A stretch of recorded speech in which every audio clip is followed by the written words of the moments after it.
Bonjour à tous et à toutes. Alors, depuis longtemps, on me demande un truc très bête qui est quelles sont mes séries préférées. Alors, j'ai regardé pas mal de séries, des bonnes comme des mauvaises, mais j'avais jamais avant ça fait vraiment de classement. Et du coup, je me suis dit pourquoi pas faire une vidéo pour qu'on arrête de me poser cette question. Donc, j'ai fait un classement de mes 10 séries préférées, sachant que cela varie parfois selon mon humeur, selon les nouvelles saisons qui sortent, etc. Et ça ne prend pas en compte les séries d'animation, que ce soit l'animation plus genre les Simpsons ou Rick et Morty, ou l'animation japonaise, Hunter x Hunter, Dragon Ball, etc. J'aurais aimé mettre plus de 10 séries, du coup je vais faire un petit moment hommage, un hommage au Bureau des légendes, qui est une série française géniale que j'ai découvert il y a peu grâce à Captain Popcorn, quand même, je tiens à spécifier. À Friends, qui, même si voilà, c'est Friends, qui quand même a fait toute mon enfance, parce qu'on regardait tout le temps ça chez mes parents. Dans le même genre, Brooklyn Nine-Nine, que je regarde vraiment avec plaisir. Je n'oublie pas toutes ces séries du style X-Files, vraiment, avec Mulder, vraiment c'est toute mon enfance, c'est fou. Alors je tiens à spécifier que Friends, X-Files et tout, c'est pas du tout ma génération, je me vieillissais pas quand même. Je viens de passer mon bac, donc je n'ai...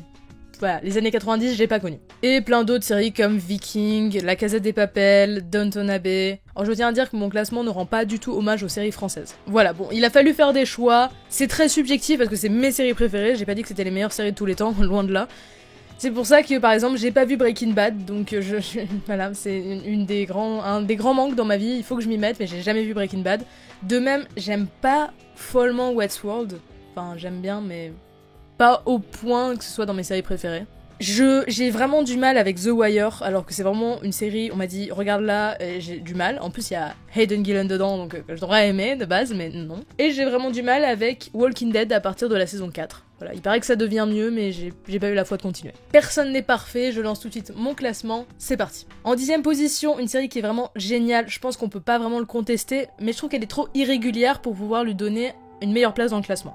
Oui, on dirait un prof qui explique sur ton bulletin que t'as 8 et puis t'as 15 et que trimestre irrégulier. C'est vrai. Bref, donc une série de science-fiction dont la saison 5 vient de sortir au moment où je fais cette vidéo. Voilà, une série qui tente des choses assez cool, évidemment, c'est Black Mirror. Cette série, c'était mon frère qui m'en avait parlé, on avait regardé quelques épisodes ensemble de manière un peu random, parce que les épisodes se suivent pas, pour ceux qui le savent pas. Et vraiment, des fois, j'ai été bluffée par la réalisation de certains épisodes et le scénario de certains épisodes. J'adore la saison 3 par exemple, mais je trouve qu'il y a des épisodes qui ont beaucoup moins d'intérêt que d'autres, et c'est pour ça que je la classe que 10ème. J'adore cette série, il y a des épisodes, vraiment, je pense que c'est mes épisodes préférés de toute série confondue, mais il y a des épisodes, je m'en fous. Il y a des épisodes, vraiment, je les regarde et ça me touche pas du tout, je comprends pas, Et du coup, c'est assez irrégulier et...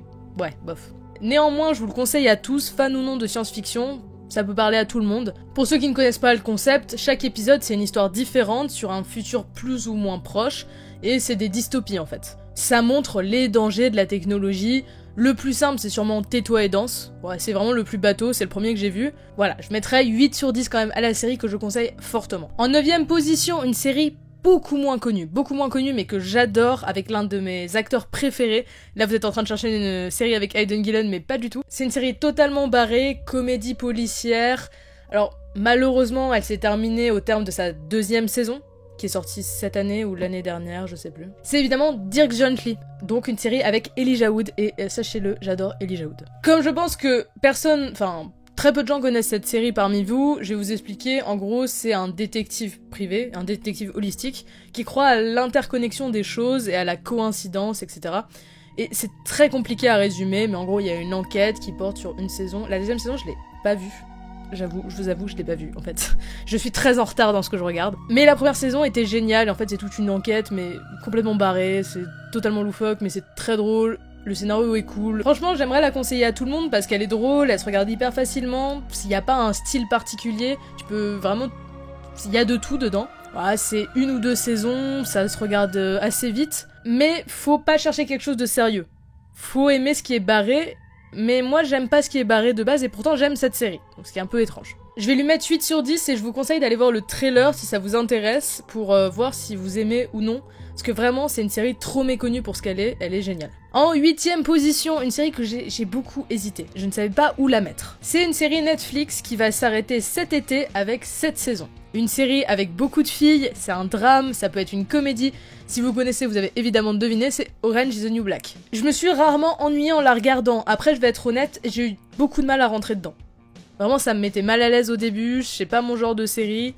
Mais quand je suis rentrée dedans, vraiment, j'ai regardé tous les épisodes sans m'ennuyer. Donc pour ceux qui ne savent pas, c'est inspiré d'une histoire vraie, qui donc raconte l'histoire de Pepper, c'est une femme qui se retrouve en prison. En gros, tout se passe dans une prison pour femmes, chaque épisode est un peu centré sur un personnage, on a des flashbacks comme dans toute série Netflix qui se respecte. J'ai ri en regardant cette série, j'ai pleuré, j'ai ri, j'ai eu toutes les émotions, et c'est fou quand même.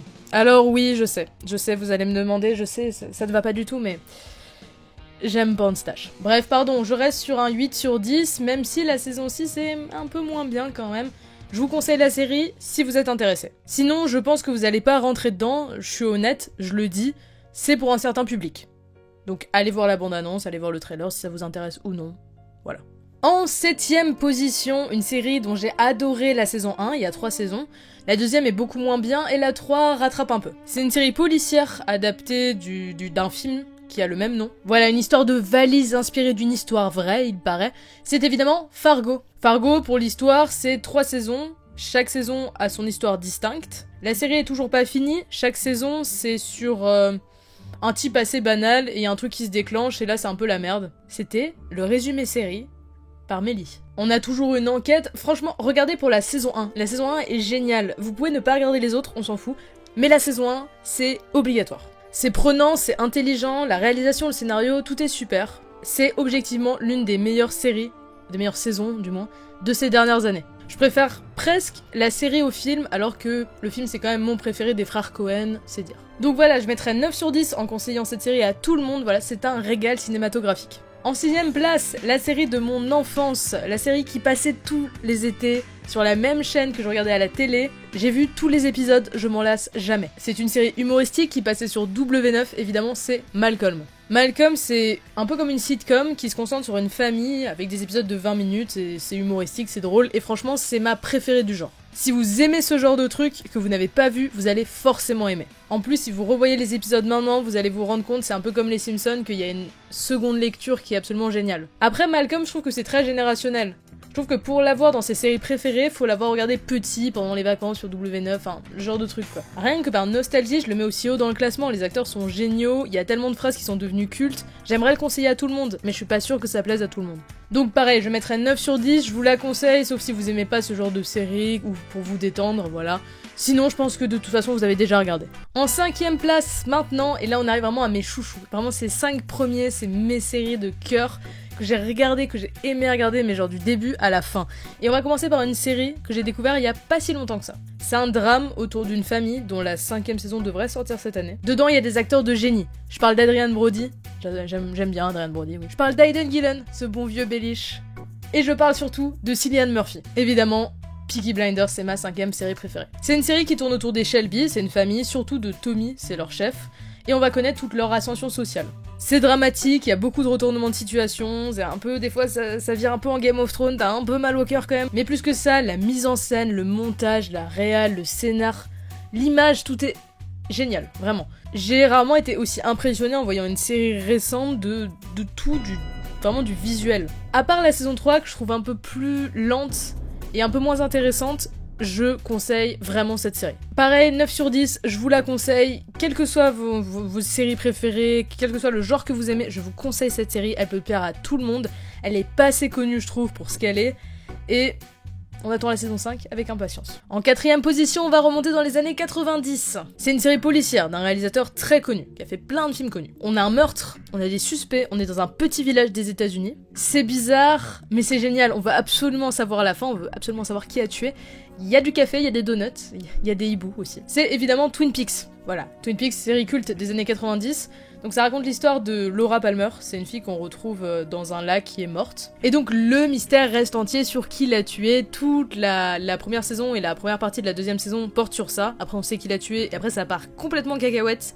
Non mais vraiment je dis que j'aime pas la saison 2, la deuxième partie de la saison 2 parce que c'est vraiment inintéressant au possible. C'est vraiment, ça devient n'importe quoi. Et alors la saison 3, j'ai pas compris. La saison 3 c'est vraiment... Elle est culte, j'adore l'agent Cooper, c'est peut-être pour ça que j'aime pas la saison 3 d'ailleurs. Non mais je suis même le genre de personne qui a sa pop. J'ai la pop de l'agent Cooper. Alors j'ai des pop beaucoup plus rares que ça, elle est pas du tout rare, mais bon c'est pas grave. J'aime bien vous montrer mes pop parfois comme ça. Je lui mets 10 sans hésitation, merci David Lynch. Et dommage, enfin vraiment malheureusement, elle est pas assez regardée par les gens de ma génération. Elle était très connue dans les années 90 du coup, mais aujourd'hui c'est vraiment devenu, c'est tombé dans un néant, dans un vide, et c'est très rare les gens qui regardent, donc je vous conseille vraiment d'aller regarder. En troisième position, la première série qui est devenue ma série préférée. La première série que j'ai vraiment regardée en fait. Ce jour-là, j'ai allumé France 4, et là je suis tombée là-dessus. C'est une série d'enquêtes de 4 saisons adaptée d'un livre. On veut une 5ème saison, on attendra toute notre vie s'il le faut, mais je veux une 5ème saison. Bref, une saison égale 3 épisodes d'1h30, évidemment je parle de Sherlock. Je ne vais pas vous présenter l'histoire de Sherlock Holmes parce que tout le monde la connaît, voilà, des enquêtes, des meurtriers, des morts, c'est normal, mais cette fois c'est au 21e siècle. Donc par exemple, Watson n'écrit pas dans un journal, il écrit sur un blog. Donc bref, voilà, j'adore tous les acteurs de la série, vraiment il y en a pas un que j'aime pas. J'adore Minecraft, vraiment les Holmes en fait, en termes généraux, c'est mes personnages préférés. La série est super drôle, elle est touchante, on s'attache aux personnages, c'est hyper bien fait, hyper réfléchi, les scénarios des épisodes sont plutôt bien, et ça reprend toutes les histoires de Sherlock Holmes, mais au 21e siècle, et c'est hyper intéressant. Votre série de l'été, ça va être Sherlock. Allez, je lui mets 10 sur 10, mais sans hésiter. Allez, sur la deuxième marche du podium, une série qui donne lieu à beaucoup de débats. D'ailleurs, je l'ai mis deuxième, je pense que je vais bien me faire cracher dessus pour l'avoir mis deuxième. Elle est le préquel d'un film très connu, en noir et blanc. C'est une série policière, mais surtout psychologique. C'est une série qui montre l'évolution d'un des psychopathes les plus connus de l'histoire du cinéma. Je dis douche, je dis oiseau empaillé, je dis Norman Bates, vous pensez à Bates Motel. Alors pourquoi je dis que cette série donne lieu à beaucoup de débats? Parce que en fait cette série est adaptée du chef-d'œuvre de Alfred Hitchcock, qui Psychose, voilà, et il ne faut pas toucher à Psychose selon les gens. Du coup Bates Motel, diable, machin, sans avoir jamais regardé, les gens disent ça et moi ça m'énerve. Sachez que Psychose est dans mes 10 films préférés. J'aimerais un jour vous faire mon classement de mes films préférés. J'adore Psychose, c'est vraiment, j'adore le personnage de Norman Bates en termes général. J'ai lu le livre, j'ai lu plein de trucs là-dessus, je kiffe. J'aime cet univers d'un amour, mais vous avez pas idée. Pourtant, j'aime cette série. Pourquoi? Le scénario est génial, l'évolution de Norman est hyper intéressante. La saison 1 est pas la moins bien, mais est moins bien que la 2, et beaucoup moins que la 3. La 3, je l'adore. La 3, c'est ma saison préférée de Bates Motel, ok? Alors moi, j'adore Anthony Perkins, qui est l'acteur de Norman dans Psychose, le film. Je m'en fous totalement de Freddie Highmore, et au début, j'avais du mal avec lui, parce que j'aime tellement Anthony Perkins que je me disais, non, mais c'est pas toi, Norman. Et pourtant, j'ai essayé plusieurs épisodes, et ça marchait très bien. Et maintenant, aujourd'hui, Norman Bates, pour moi, c'est Anthony Perkins, mais c'est aussi Freddie Highmore. Et c'est aussi le personnage du livre. C'est 3 choses différentes. Sherlock, on a touché au livre. Sherlock Holmes, d'Arthur Conan Doyle. Oui, je n'ai pas dit Sir Arthur Conan Doyle, ça va, hein, mon accent anglais, et je sais qu'il est pourri, mais quand même. C'est un chef-d'œuvre de la littérature anglaise, pourtant Sherlock est une excellente série. C'est une autre version, une autre vision. Et pour le coup, Bates Motel, c'est hyper intéressant. Donc moi, ça m'énerve en fait qu'on dise waouh, c'est un film adapté d'un livre, oh là là, ça va être horrible. Alors que franchement, oui, souvent c'est moins bien, oui c'est vrai. Mais ça veut pas dire qu'il ne faut pas le voir. Alors oui, il y a beaucoup de gens qui sont là genre oh là là, les adaptations de livres en film, quelle horreur. Bah Le Silence des Agneaux, j'adore le film, j'adore le livre. Et je suis désolée, Bates Motel est une très bonne série, je vous conseille d'aller regarder. 10 sur 10, je lui mets sans hésiter, c'est génial. Voilà, bon c'était le moment énervement, on connaît depuis le temps. On passe au premier. Alors le premier, il n'y a aucune hésitation sur le premier. Est-ce que vraiment vous n'avez pas deviné quelle est ma série préférée? Bah je vais casser le suspense et je vais vous dire qu'en fait c'est Game of Thrones. Elle a beaucoup perdu avec le temps. Elle rame un peu, c'est vrai, mais on ne pourra jamais enlever ce qu'étaient les premières saisons. En fait, même si elle a perdu avec le temps, dans mon cœur, ça restera Game of Thrones. À cause de ma chaîne, à cause de tout ce que ça a fait pour moi, et tout ce que ça a fait sur les gens. Oui, des séries comme Tchernobyl la détrônent aujourd'hui en termes de notes, mais ça n'enlèvera jamais l'impact générationnel qu'a eu Game of Thrones. Une génération de gens qui ont vécu, qui se sont connus à travers la série. J'ai aucune honte à dire que j'ai vécu avec cette série, j'ai grandi avec cette série, j'ai rencontré des gens extraordinaires grâce à cette série, et je ne regrette pas du tout, et oui, c'est ma série préférée. Donc voilà, c'est pas surprenant de ma part, c'est compréhensible, mais voilà, sans hésitation, 10 sur 10. Alors après, oui, alors je vais vous dire un truc très clairement, je suis moins fan des séries avec des ados comme personnages principaux, tels que Stranger Things, ou Elite, ou Sex Education. J'aime bien, hein, je regarde avec plaisir, mais ça peut pas être dans mes séries vraiment préférées, j'accroche moins. Évidemment, vous pouvez mettre votre classement en commentaire, même si vous n'avez pas Game of Thrones en première série, votre série préférée, c'est pas grave, je vous en voudrais pas. Du coup, comme j'ai dit, j'aimerais bien faire un autre top avec mes films préférés, ou même mes animés préférés, que ce soit manga, que ce soit série d'animation, enfin en tout genre. En fait, je trouve ça hyper sympa pour l'été, c'est cool, ça va tout seul, et puis peut-être ça vous donnera des idées pour la rentrée ou même pour l'été quand vous vous ennuyez en vacances. Voilà, comme d'habitude, si vous avez aimé, vous pouvez vous abonner, vous pouvez faire tout ce que vous voulez, mettre un j'aime comme d'habitude, voilà. Ça serait super sympa. On se retrouve pour une prochaine vidéo, allez, d'ici là, portez-vous bien. Comme d'habitude, moi je vous dis, bye tout le monde.